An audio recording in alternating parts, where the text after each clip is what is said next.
So I should probably start and say, good morning, comrade. Morning, comrade. Um, I find your haircut to be quite unorthodox. I know I would be singled out in a hurry. Yeah, that's a And thought crime on its own. right, the fact that I thought to shave one side of my head. Um, That's just right, asking for trouble, senor. nothing screams millennial and troublemaker more than that. And is there any difference between millennial and troublemaker? Aren't they the same? Yeah, pretty much. As the media would have us all believe, anyway. Yeah, boy, you guys. I thought they treated Generation X badly when I was, the up and coming generation. But you guys are getting a hatchet job, man. I know. How dare they educate us and then want us to just fall in line, It's so wacky. right?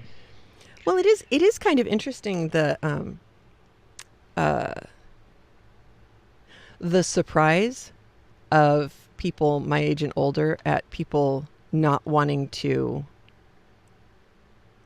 buy homes and lock yourself into settling down and stuff. And I keep looking at everybody going, why are you surprised by this? You've destroyed loyalty.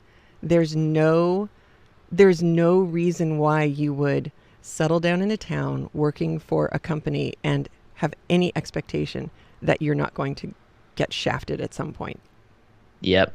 I, I mean, logically, as far as what I can tell, your generation is sane. Yeah, and I mean, I know a lot of friends that have kind of gone down that route only to be, laid off because it's just a easy, broad stroke cost cutting measure, and it's like, Yeah. well, why? I don't know. That's the way I look at it anyway. Well, Um, I think it makes a lot of sense. I mean, right. why would I'm you also an invest? artsy fartsy, kind of That's right. more You're bohemian really maybe than dangerous. I know. I should be locked up. We can arrange that, Yeah, I probably. don't. Right. I don't want it arranged. Even No, worse, though, would be having it, the government decide to do it that would be against bad. everyone's will, and I just disappear one day, and you suddenly don't have a co-host anymore. Man, that would suck. That would really, really, really, really stink. Right. Because I look forward to talking to you. Me too. It's just a lot more So I'll fun. try to stay away from the parole district, Yeah, thank uh, you. the red light Thank you. section. I know. So this chapter is so short. I was even thinking, wow, maybe we should combine this with the next chapter, and then I thought, no, I think this one is kind of important. Yeah, there's a bit to talk about, I guess one could say. Um,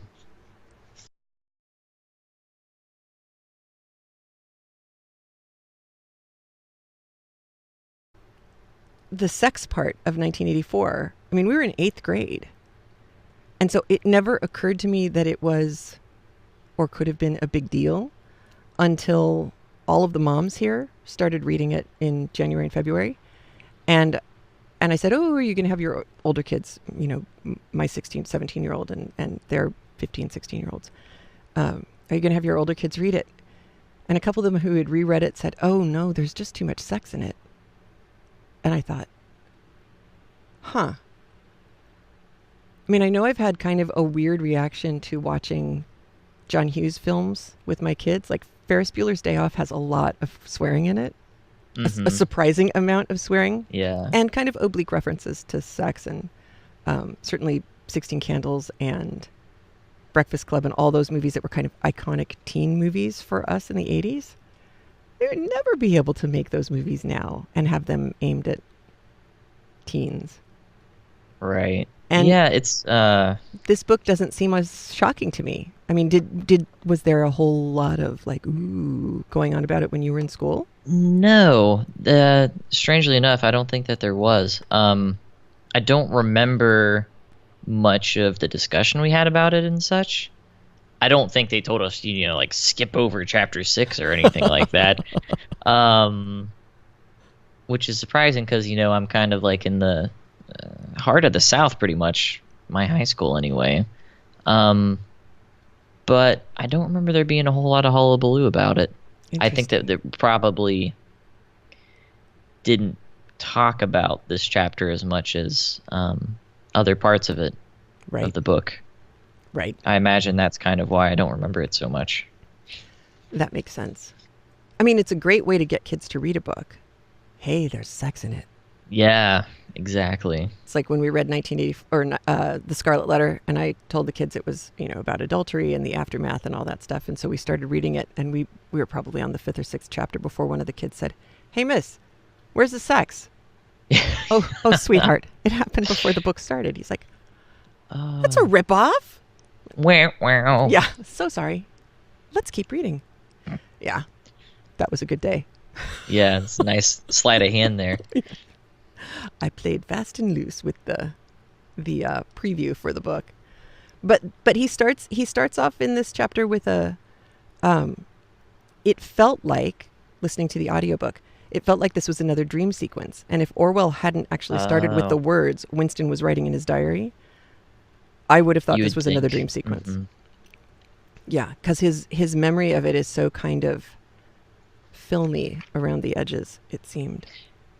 Yeah, I agree, and I guess it kind of gets a little more coarse Mm-hmm. because it cuts from what he's writing to his actual memory of it, and Which also is struggling unpleasant. against it, right? Was there anything that you thought stood out that someone might not understand in this chapter that would need to be explained? I feel like, People who aren't Anglophiles or younger people who just haven't been as close to the a puritanical historical framework or context. Winston's going to talk about his wife because he had one. So technically, I guess he's still married. So he talks about her, and if her behavior starts to seem abnormal to anyone, they don't have to go very far back in history to find a reference point for this, because the Victorian public attitude towards sex was lie back and think of the flag, or lie back and think of the queen. You're not an actual participant in the process. You're just there to have a kid, pretty wow, much. yeah. And any sign of involvement or enjoyment or pleasure for a woman from this activity would have been frowned upon publicly, even though privately, I think, it's anybody's guess, because clearly people were having a lot of sex. Exactly. Oh, there was one other thing. We went to Hadrian's Villa, Okay. which is north of Rome, as I recall, and it's really cool. And this is the Hadrian's Wall in England that separates England from Scotland, because Scotland was full of the crazy people that painted themselves blue and ran naked over the walls.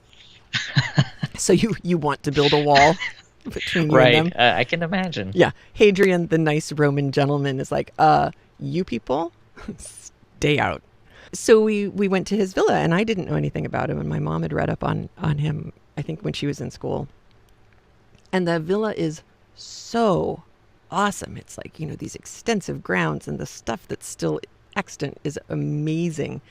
But the cool part was the bathhouse, where they still had some of the heating system. What? Right. Really? Yeah. I remember looking at diagrams of that back when I was in school, of how that operated, and it was rather intricate. Yes. It was amazing. It was all steam tunnels. It was all done with steam and pipes and piping, because they could make all this stuff. I mean, they had hydraulics, basically. They had the hot bath and the cold bath and all this. Then we had done the baths up in Bath in England. Same thing, same kind of structure, same all of this. Except in England, the tour guide was telling us that over the course of the time that the Romans were in the southern part of England, there were, I think, 13 separate laws on the books that prohibited men and women from taking baths together. And my dad looked at me and said, "Why do you think there were 13? And I was thinking, and my sister said, my sister, who's 8 years younger than me, said, because people kept breaking the law.